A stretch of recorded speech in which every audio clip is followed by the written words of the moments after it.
நீ நெருப்பு என்று தெரிந்த பின்னும் உன்னைத் தொடத் துணிந்தேன். என்ன துணிச்சலடி! மணமகளாய் உன்னைப் பார்த்த பின்னும் உன்னைச் சீரை எடுக்க மனம் துடிக்குதடி.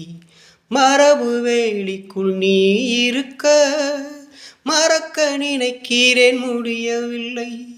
இமயமலை என்று தெரிந்த பின்னும் எறும்பின் ஆசையோ அடங்கவில்லை. நீ வருவாயோ இல்லை மறைவாயோ?